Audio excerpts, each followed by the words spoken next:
ಮಾನ್ಯ ಡಿ.ಕೆ. ಶಿವಕುಮಾರ್ ಅವರ ನೇತೃತ್ವದಲ್ಲಿ ಒಂದು ಹೊಸ ಸರ್ಕಾರ ರಚನೆಯಾಗಿ 15 ದಿವಸ ಆಯಿತು. ಹೊಸ ಮಂತ್ರಿಮಂಡಲವನ್ನು ಕೂಡ ರಚನೆ ಮಾಡಿದ್ರಿ. ಮಂತ್ರಿಮಂಡಲದಲ್ಲಿ ನಮಗೆ ಶಿಕ್ಷಣ ಸಚಿವರು ಇಲ್ಲದೆ ಇರೋದು, ಅಂದ್ರೆ ಪ್ರಾಥಮಿಕ ಮತ್ತು ಪ್ರೌಢ ಶಿಕ್ಷಣ ಸಚಿವರು ಮತ್ತು ಉನ್ನತ ಶಿಕ್ಷಣ ಸಚಿವರನ್ನ ನೇಮಕ ಮಾಡದೇ ಇರೋದು ನಮಗೆ ತುಂಬಾ ನಿರಾಸೆಯನ್ನು ಉಂಟು ಮಾಡಿದ್ದೆ.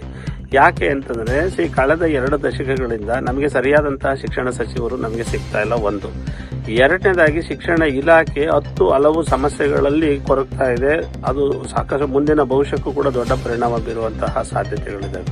ಸೊ ಈಗ ನಾವು ಉದಾಹರಣೆಗೆ ಹೇಳ್ಕೊಳ್ಳೋದಾದ್ರೆ, ಸರ್ಕಾರಿ ಶಾಲೆನ ತಗೊಳ್ಳೋದಾದ್ರೆ ಸುಮಾರು 60,000ಕ್ಕೂ ಹೆಚ್ಚು ಶಿಕ್ಷಕರ ಹುದ್ದೆಗಳು ಹೋದ ವರ್ಷನೇ ಖಾಲಿ ಇದ್ವು. ಮತ್ತೆ ಈ ವರ್ಷ ಸಾವಿರಾರು ಶಿಕ್ಷಕರು ನಿವೃತ್ತಿಯಾಗಿದ್ದಾರೆ. ಅವರಿಗೆ ನೀವು ಶಾಲೆಗಳು ಪ್ರಾರಂಭ ಆಗಿರೋದ್ರಿಂದ ಶಾಲೆಗಳಲ್ಲಿ ಶಿಕ್ಷಕರೇ ಇಲ್ಲ. ಸೊ ಅನುದಾನ ರಹಿತ ಶಾಲೆಗಳು, ಅನುದಾನಿತ ಖಾಸಗಿ ಶಿಕ್ಷಣ ಸಂಸ್ಥೆಗಳು ತಗೊಳ್ಳೋದ್ರೆ ಅಲ್ಲೂ ಕೂಡ ಸಾವಿರಾರು ಶಿಕ್ಷಕರ ವೃತ್ತಿಗಳು ಖಾಲಿ ಇದ್ದಾವೆ. ಅದ್ರ ಬಗ್ಗೆನೂ ಯಾವುದೇ ಕ್ರಮವನ್ನು ಜರುಗಿಸಿಲ್ಲ. ಇನ್ನ ಅನುದಾನ ರಹಿತ ಶಾಲೆಗಳು ತಾಣದಾದ್ರೆ ರಿನ್ಯೂವಲ್ ಆಫ್ ರೆಕಗ್ನಿಷನ್ ವಿಚಾರದಲ್ಲಿ ಸಾಕಷ್ಟು ಗೊಂದಲಗಳಿದಾವೆ. ಮತ್ತೆ RT ವಿಚಾರದಲ್ಲೂ ಕೂಡ ಗೊಂದಲಗಳಿದಾವೆ. ಆ ಸಮಸ್ಯೆಗಳನ್ನ ಬಗೆಹರಿಸಿ ಅಂತ ಕಳೆದ 1 ವರ್ಷದಿಂದ 2 ವರ್ಷದಿಂದ ನಾವು ಕೇಳ್ತಾ ಇದೀವಿ, ಬಗೆಹರಿಸಕ್ ಆಗ್ತಾ ಇಲ್ಲ.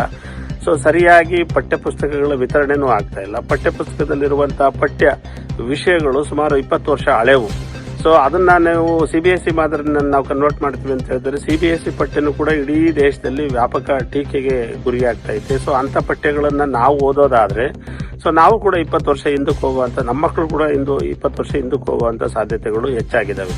ಸೊ ಈಗ ತ್ರಿಭಾಷಾ ಸೂತ್ರ ಅಂತ ಮಾಡ್ಬಿಟ್ಟು ಹಿಂದಿಯನ್ನ ನಮಗೆ ಏರ್ತಾ ಇರೋ ವಿಷಯ ನಮಗೆ ಬಹಳಷ್ಟು ಪ್ರೆಸರ್ ಅನ್ನು ಉಂಟು ಮಾಡ್ತಾ ಇದೆ ಕರ್ನಾಟಕ ರಾಜ್ಯದಲ್ಲಿ.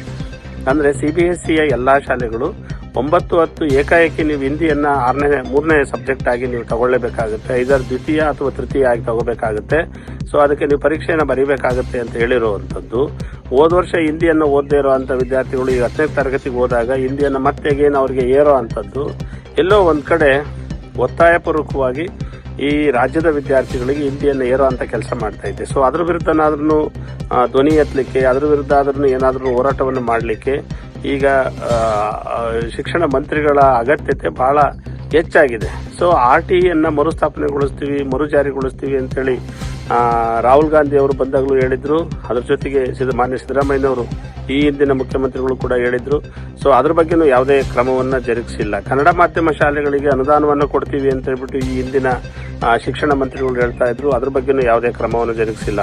ಸೊ ಶೂ ವಿಚಾರ ಇರ್ಬೋದು, ಮತ್ತೆ ಬುಕ್ಸಿನ ವಿಚಾರ ಇರ್ಬೋದು, ಬ್ಯಾಗಿನ ವಿಚಾರ ಇರ್ಬೋದು, ಯೂನಿಫಾರ್ಮ್ ವಿಚಾರ ಇರ್ಬೋದು, ಸ್ಮಾರ್ಟ್ ಕ್ಲಾಸ್ ವಿಚಾರ ಇರ್ಬೋದು, ಸರಿಯಾದ ಮೂಲಭೂತ ಸೌಕರ್ಯಗಳನ್ನ ಸರ್ಕಾರಿ ಶಾಲೆಗಳಿಗೆ ಒದಗಿಸೋ ವಿಚಾರ ಇರ್ಬೋದು, ಮತ್ತೆ ಖಾಸಗಿ ಶಾಲೆಯ 10 ಹಲವು ಸಮಸ್ಯೆಗಳಲ್ಲಿ ಏನು ನಾವು ಸಂಘರ್ಷವನ್ನ ಮಾಡ್ತಾ ಇದ್ವು, ಈ ವಿಚಾರನ ಕುರಿತು ಸರಿಯಾದಂತಹ ಕ್ರಮವನ್ನ, ನಿರ್ಧಾರವನ್ನ ತಗೊಳ್ಳೋದಿಕ್ಕೆ ನಮಗೆ ಈ ಕೂಡಲೇ ಪ್ರಾಥಮಿಕ ಮತ್ತು ಪ್ರೌಢ ಶಿಕ್ಷಣ ಸಚಿವರು ಮತ್ತೆ ಉನ್ನತ ಶಿಕ್ಷಣ ಸಚಿವರ ಅಗತ್ಯತೆ ಬಹಳ ಅಮೂಲ್ಯವಾಗಿ ಬೇಕಾಗಿದೆ. ತಕ್ಷಣ ಈ ಕುರಿತು ಕ್ರಮವನ್ನು ಜರುಗಿಸಬೇಕು ಅಂತೇಳಿ ನಾವು ಮಾನ್ಯ ಮುಖ್ಯಮಂತ್ರಿಗಳಿಗೆ ಮನವಿಯನ್ನು ಮಾಡಿಕೊಳ್ತಾ ಇದ್ದೀವಿ. ನಮಸ್ಕಾರ.